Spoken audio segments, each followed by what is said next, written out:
Hello, my name is Amelia Holmes, and I'm an archive student at the University of North Carolina at Chapel Hill. Welcome to the fourth video in the Society of American Archivists instructional video series on Describing Archives, a Content Standard. In this video, we will be going over crosswalking DACS. Once this video is over, you should understand what crosswalking is and why archivists would want to crosswalk between DACS and other standards. This video is free and available to anyone who wants to learn more about DACS. But if you sign up to take the DACS workshop for credit, you will be responsible for understanding this content, and there will be a quiz to test your understanding. In this video, we will be talking about crosswalking between DACS and a variety of other standards. After watching this video, you should be able to crosswalk between DACS and a variety of other standards and understand why interoperating between various standards is important in the work of archivists engaged with archival description.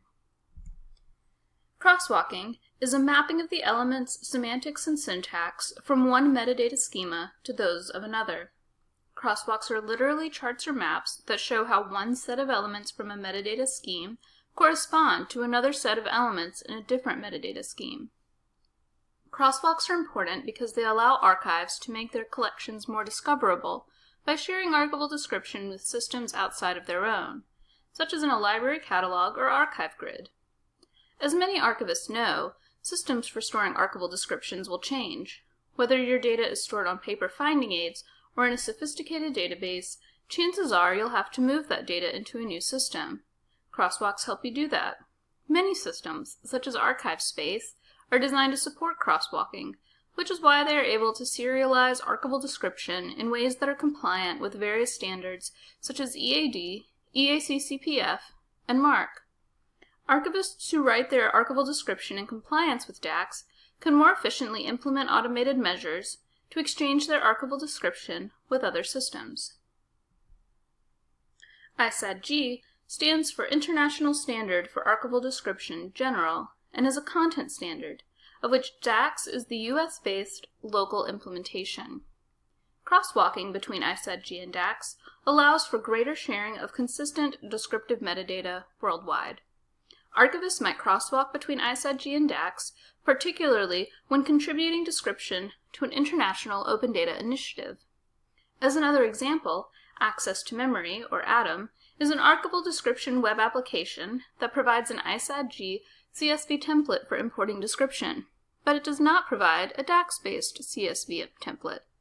In this instance, DACS-compliant description would need to be crosswalked to ISAD-G before importing. Encoded archival description and machine-readable cataloging are data structure standards. They define the units of information or elements, and DACS, as a content standard, defines how those units are populated. Putting EAD encoded finding aids online allows for greater access to collection materials. Crosswalking between DACS and EAD is crucial for this work. Crosswalking DACS to MARC allows archivists who are based in libraries or other institutions that use MARC to create catalog records for archival collections, making them more easily discoverable to patrons because they are encoded in the same format as all other materials held by the institution. Resource Description and Access uses the Functional Requirements for Bibliographic Records, FRBR, as the data abstract model. Although there are problems with applying the FRBR model to archival materials, RDA does provide instructions for the description of archival collections. Crosswalking between RDA and DACS allows archivists greater opportunities for recording the characteristics and attributes of archival materials and creators. It could also aid archivists in their efforts to describe bibliographic materials that may end up in an archival collection, like gray literature, or certain types of ephemera, like published programs. Conversely, DACS provides greater guidance to librarians who normally work with bibliographic materials in the description of archival materials. The International Standard Archival Authority Record, Corporate Bodies, Persons, and Families, and Encoded Archival Context, Corporate Bodies, Persons, and Families, aim to formalize the names and corresponding information for creators of archival materials. Crosswalking makes interoperability among metadata schemas possible, facilitating greater access to archival materials. Thanks for listening, and be sure to check out the rest of the videos in the Society of American Archivists series on DACS to become an Archival Description Pro.